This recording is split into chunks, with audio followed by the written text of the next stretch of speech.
accomplishments. In our first year, we had 150 people that were camping along the river. We were able to relocate 150 people. That was a significant accomplishment. We got them all into shelter and transitional housing. That's a great story for all the people that got involved in that, so I want to thank you for that. In terms of winter shelter, we were able to get 270 beds last year in '09, and we ended up saving the taxpayer $270,000 because we did it for even less. We did it for even less. So these are the stories that we have to tell people. And this year, we're getting 200 winter shelter beds is the goal. And we have the faith community really contributed, and it'll probably be even less than it was last year. So this is what the public needs to hear, so we got to do a really good job of telling our story. In terms of permanent housing and where we are, this is really good news. We're at 1,350 already. So remember, our goal is 1,000. We're at 1,350, so we're exceeding our goal. That's because of federal dollars are helping us. So we want to get as far along as we can to make sure we surpass our goal of 3,000. And then I just want to single out this one program. It's called, this is about the faith community. It's called One Day to Prevent Homelessness. Raise your hand if you've heard about this program. So only half the room, okay? This is something that I'm really proud of, because we went to the faith community and we asked them, could you help us raise $400,000? And they were like, huh? I said, you pray and you believe in miracles. So we asked them to help us raise $400,000. And the reason why, if we raise $400,000, we would be able to leverage $1.6 million of federal dollars. So for $4 from the federal government for every dollar we raise. And the faith community said, we believe in miracles. So what they did, 80 worships, or 80 houses of worship, 80 different churches from different denominations and different religions, they took one Sunday in March or April, I can't remember when it was, and they asked their congregation, just like out here, they said, can you donate 1 day's worth of your rent or mortgage over the course of a month? So if your monthly mortgage or rent is $1,000, they asked people to donate $33. And they raised $400,000. That is cool. So we're very thankful to our congregations for doing that, because now we're becoming a national model. HUD and people back in Washington are talking about the movement and the amount of people that are engaged in a topic that, quite honestly, people didn't want to talk about a few years ago.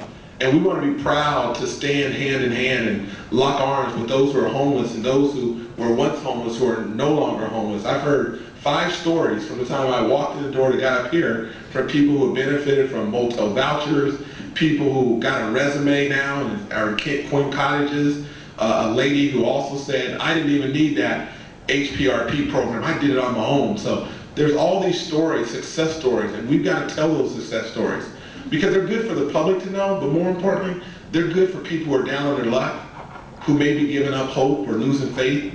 When you tell your story, it empowers them and makes them believe that they too can be in your shoes. How awesome is that? They want to be in your shoes now. That is progress in our community. So everyone is very critical in terms of telling a story. Let me close with these 2 thoughts.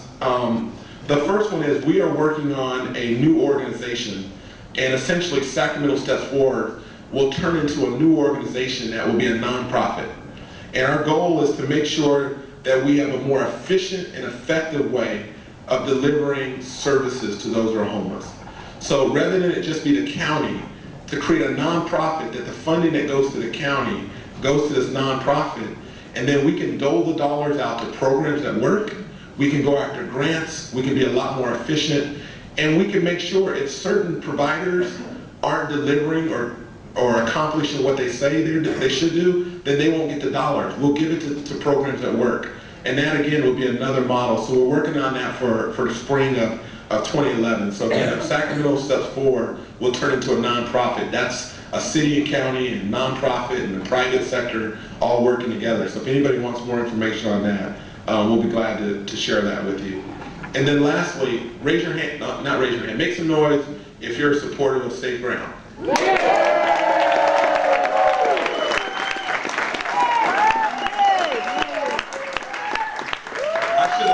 I should have started out with that in the beginning.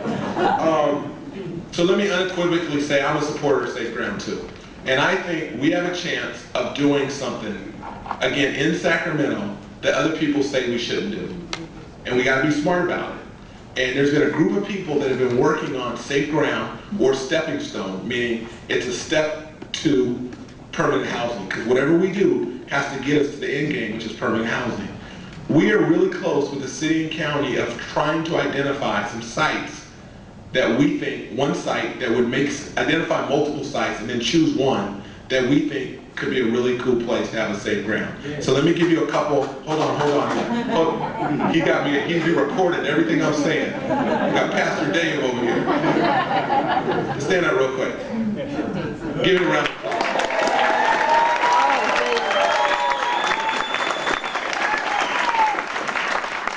So let me be clear, if you're going to repeat what I'm saying, we got to say it the right way. We have a comprehensive strategy, and that's permanent housing, right? That's the goal. And we need permanent housing, and we need transitional, and emergency, and preventive, all that, and the services that I talked about, and sustainable funding, that's part of a comprehensive plan. One component of that, one component in transitional is safe ground. It's one component of it.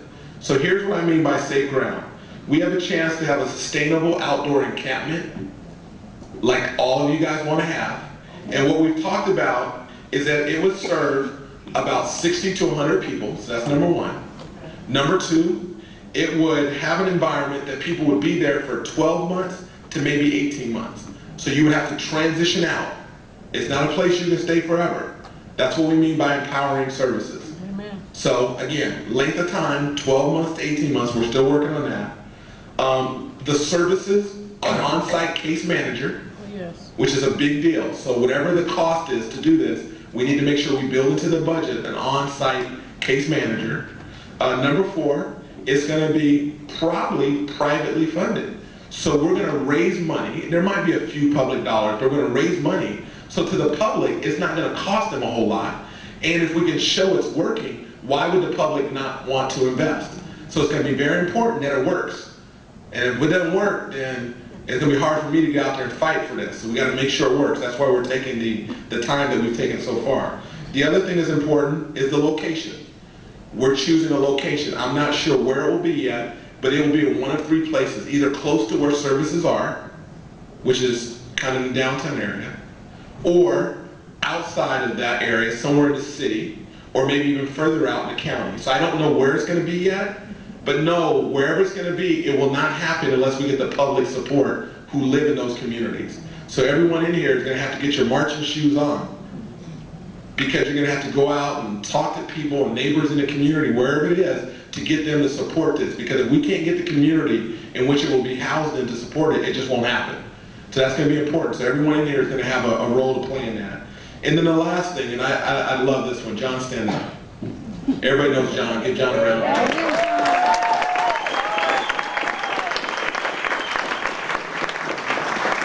So John has told me about tough love.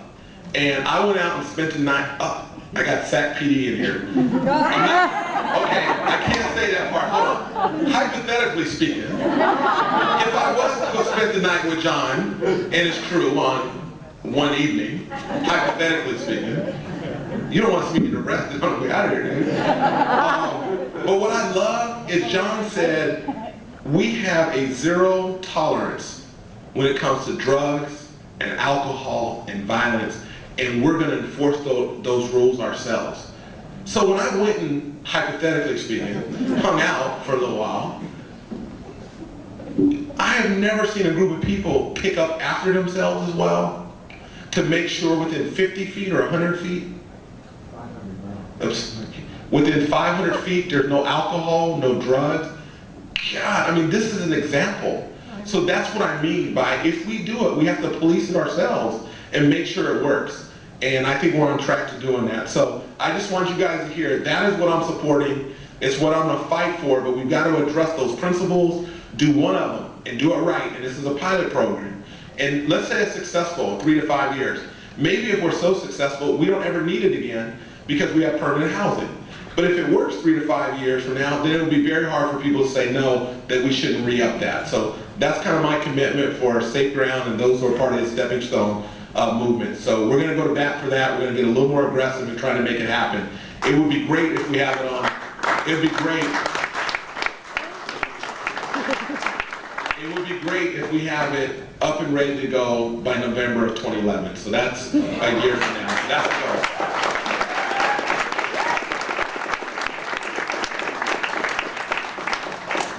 All right. Well, I know there's 105 people who are going to be speaking on this panel. Let me say again, it's an honor for me to be here. I'm proud of Sacramento. And when I look out in the room, these are the best days of being a mayor. Seeing you guys and your commitment, fighting for what you believe, caring for the least among us, and then when you become successful, you're giving back in a real way. People are talking about what we're doing in Sacramento because of the way we're dealing with our homeless challenge. So thank you and God bless you.